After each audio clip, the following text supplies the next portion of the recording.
नमस्कार दोस्तों, आपका हमारे चैनल में स्वागत है। अद्भुत कथा।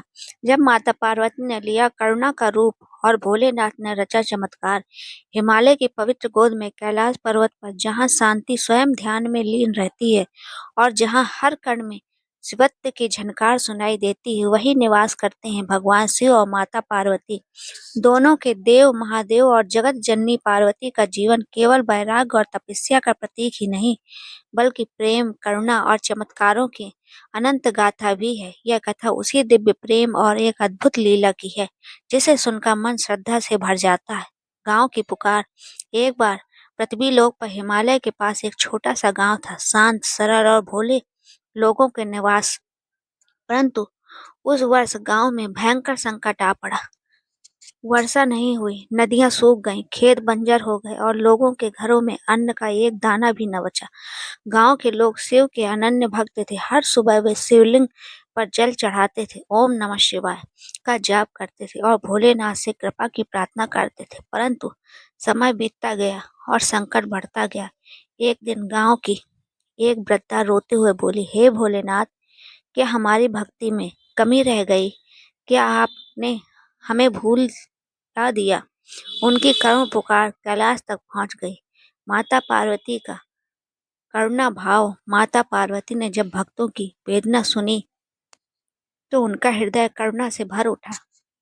उन्होंने महादेव से कहा, स्वामी, आपके भक्त कष्ट में हैं, उनकी भक्ति सच्ची है, उनकी पुकार सच्ची है, क्या हम उनकी सहायता नहीं करेंगे?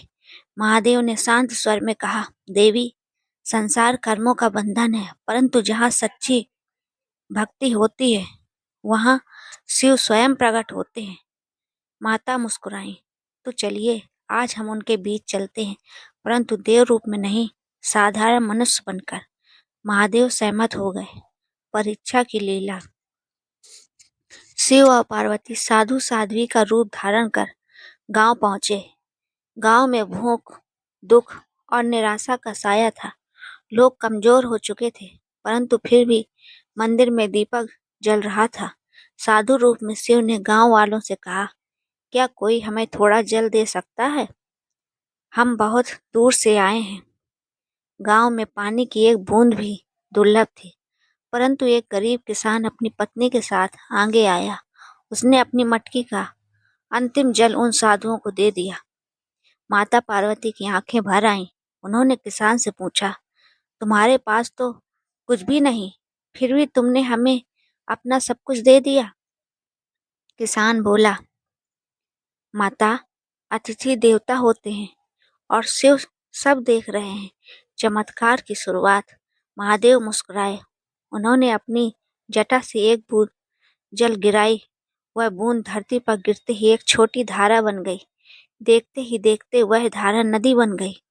गांव के सूखे कुएं भर गए, खेतों में हरियाली छा गई और आकाश में बादल उमड़ पड़े। गांव वाले आश्चर्यचकित रह गए। उसी समय साधु साध्वी का रूप बदलने लगा। तेज प्रकाश फैला और वहां स्वयं भगवान शिव और माता पार्वती प्रकट हो गए। सभी गांव वाले भूमि पर गिर पड़े। हर हर महादेव, जय माता पार्वती। भक्ति का फल। भगवान शिव बोले, हे भक्तों, तुम्हारी भक्ति ने हमें यहाँ बुलाया।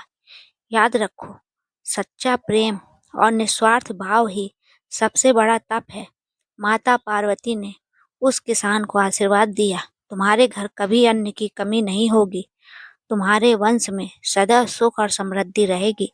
तभी आकाश से पुष्प वर्षा होने लगी। वातावरण में ओम नमः शिवाय की ध्वनि गूंज उठी और पूरा गांव शिवमय हो गया। एक और लीला। माता की परीक्षा। कुछ समय बाद माता पार्वती ने शिव से पूछा, स्वामी, संसार में सबसे बड़ा क्या है, तप, ज्ञान या प्रेम?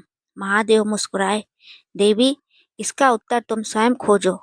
माता पार्वती एक साधारण स्त्री बनकर पृथ्वी पर गईं।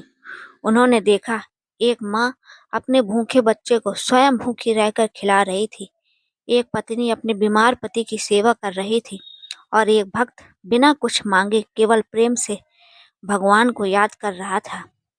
माता कैलाश लौटी और बोली, स्वामी, संसार में सबसे बड़ा प्रेम है।